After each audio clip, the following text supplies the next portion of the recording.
টিনা ছদ্মবেশ ধরা মিশ্রিত ফ্যাশন শো এর জন্য সাজগোজ করছিল এবং সেই সাথে টিনা ছদ্মবেশ ধরা মিশ্রিত বাড়ির দলিলটা হাতে নিয়ে বলেন, এই বাড়ির দলিল তো এখন আমার কাছে, আমি এই বাড়িটা তোর নামে হতে দেইনি, আর আমি খুব শীঘ্রই প্রিয়া তোর সতীটা পরিবারের সবার সামনে নিয়ে আসব। এরপর তো টিনা ছদ্মবেশ ধরা মিস্ত্রি ওয়াশরুমে চলে গেলে এই সুযোগে প্রিয়া টিনা ছদ্মবেশ ধরা মিস্ত্রির রুমে প্রবেশ করে মিস্ত্রি যেই পোশাকটা ফ্যাশন শোতে পরবেন সেই পোশাকটার ফিতা খুলে দেন এবং সেই সাথে প্রিয়া বলেন, তুই টিনা হোস আর মিস্ত্রি হোস সেটা আমার দেখার বিষয় না, আমি তো আজ তোকে এই ফ্যাশন শোতে হারিয়ে দিব। এরপর তো প্রিয়া ওখান থেকে চলেই যাবেন। ঠিক তখনই প্রিয়া দেখতে পান মেঝেতে একটা কাগজ পড়ে রয়েছে। ঠিক তখনই প্রিয়া কাগজটা উঠিয়ে দেখতেই যাবেন কাগজে কি লেখা রয়েছে। ঠিক তখনই প্রিয়া বুঝতে পারেন টিনা ছদ্মবেশ ধরা মিস্ত্রি এদিকে আসছেন, যার কারণে প্রিয়া তো টিনা ছদ্মবেশ ধরা মিস্ত্রির রুম থেকে তাড়াহুড়ো করে বেরিয়ে পড়েন। আর এদিকে আমরা দেখতে পাই মিস্ত্রি তো বাড়ির দলিলটা মেঝেতে পড়ে থাকতে দেখে উঠান এবং সেই সাথে বলেন, এই বাড়ির দলিলটা মেঝেতে পড়ে গেল কি করে। এরপর তো মিস্ত্রি বাড়ির দলিলটা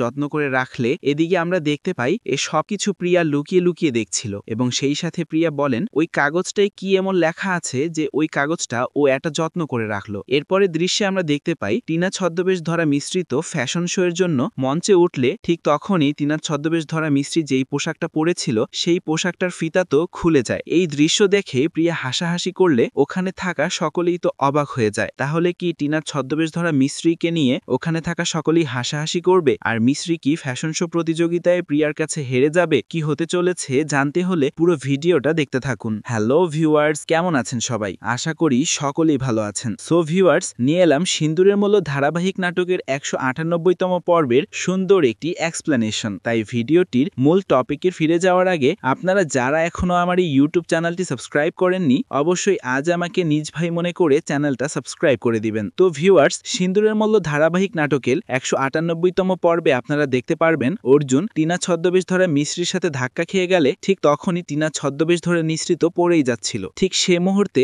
অর্জুন তো টিনা ছদ্মবেশ ধরা মিস্ত্রিকে জড়িয়ে ধরে বাঁচিয়ে নেন এবং সেই সাথে অর্জুন টিনা ছদ্মবেশ ধরা মিস্ত্রিকে বলেন, আপনি দেখে চলতে পারেন না? ঠিক তখনই টিনা ছদ্মবেশ ধরা মিস্ত্রি বলেন, আপনার সাহায্য মিস্ত্রির প্রয়োজন, আমার না। মিস্টার অর্জুন অবস্থি টিনা সবসময় নিজেকে সামলাতে পারে। এরপরে দৃশ্যে আমরা দেখতে পাই অর্জুনের ছোট ভাই তো মঞ্চে উঠে বলেন, এই অবস্থি বাড়িতে অনুষ্ঠান হয়েছে, পুজো হয়েছে, এই প্রথমবার এই অবস্থি বাড়িতে ফ্যাশন শো এর আয়োজন করা হয়েছে। এরপর অর্জুনের ছোট ভাই নকল প্রিয়াকে মঞ্চে ডাকলে ঠিক তখনই তো মঞ্চে উঠে পোজ দিল। ওখানে সকলেই তো নকল প্রিয়াকে দেখে একদম বিস্মিত হয়। এরপর আমরা দেখতে পাই যশোদা তো মঞ্চে উঠে ওখানে থাকা সকলের মন জয় করে নেন। সেই সাথে এরপর আমরা দেখতে পাই অর্জুনের ছোট ভাই তো 3 নম্বর মডেল হিসেবে অর্জুনের বড় দাদিকে ডাকেন। ঠিক তখনই অর্জুনের বড় দাদি তো মঞ্চে উঠে সবাইকে নমস্কার জানিয়ে চলে যান এবং সেই সাথে অর্জুনের ছোট ভাই 4 নম্বর মডেল অর্জুনের মা কল্পনাকে বারবার ডাকতে থাকলেও অর্জুনের মা কল্পনা তো কোনোভাবে মঞ্চে যেতে চাচ্ছিলেন না। অর্জুনের মা কল্পনা তো লজ্জা পাচ্ছিলেন। দূর থেকে অর্জুনের বড় দাদি অর্জুনের মা কল্পনাকে মঞ্চে যেতে বললেও এরপরও অর্জুনের মা কল্পনা তো মঞ্চে যাওয়ার কোনোভাবেই সাহস পাচ্ছিলেন না। কিন্তু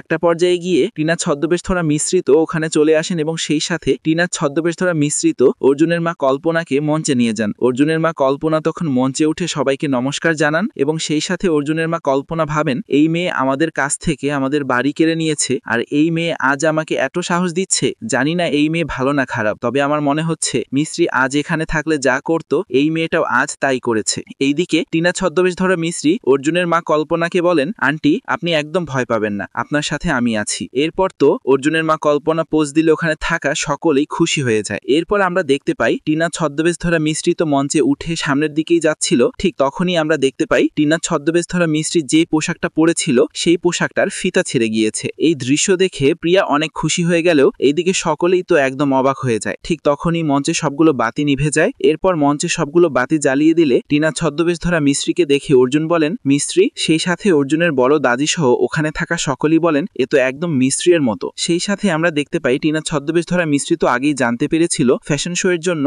সে যে পোশাকটা পরার জন্য রেখেছিল সেই পোশাকটা কেউ একজন ফিতা খুলে রেখেছিল। এরপরও তো টিনা ছদ্মবেশ ধরা মিস্ত্রি ইচ্ছা করে এই নাটকটা করেছেন। আর এইদিকে টিনা ছদ্মবেশ ধরা মিস্ত্রিকে দেখে ওখানে থাকা সকলেই বলেন, উনাকে দেখে তো একদম মিস্ত্রিয়ার মতো লাগছে। আর এদিকে অর্জুনের ছোট ভাই বলেন, অবস্থি পরিবারের ফ্যাশন শো অনুষ্ঠানে উইনার হয়েছে মিস টিনা মিশ্রা। এই কথা শুনে টিনা ছদ্মবেশ ধরা মিস্ত্রি তো অনেক খুশি হয়ে যায়। সো গাইস, এই ছিল সিন্দুরের মূল্য ধারাবাহিক নাটকের 198তম পর্বের সুন্দর একটি এক্সপ্লেনেশন। আপনাদের কাছে এই ভিডিওটি কেমন লাগলো অবশ্যই কমেন্ট করে জানাবেন এবং সেই সাথে পরবর্তী ভিডিও এক্সপ্লেনেশনটি সবার আগে দেখার জন্য অবশ্যই গাইস আমার এই ইউটিউব চ্যানেলটি সাবস্ক্রাইব করে আমার সাথেই থাকবেন।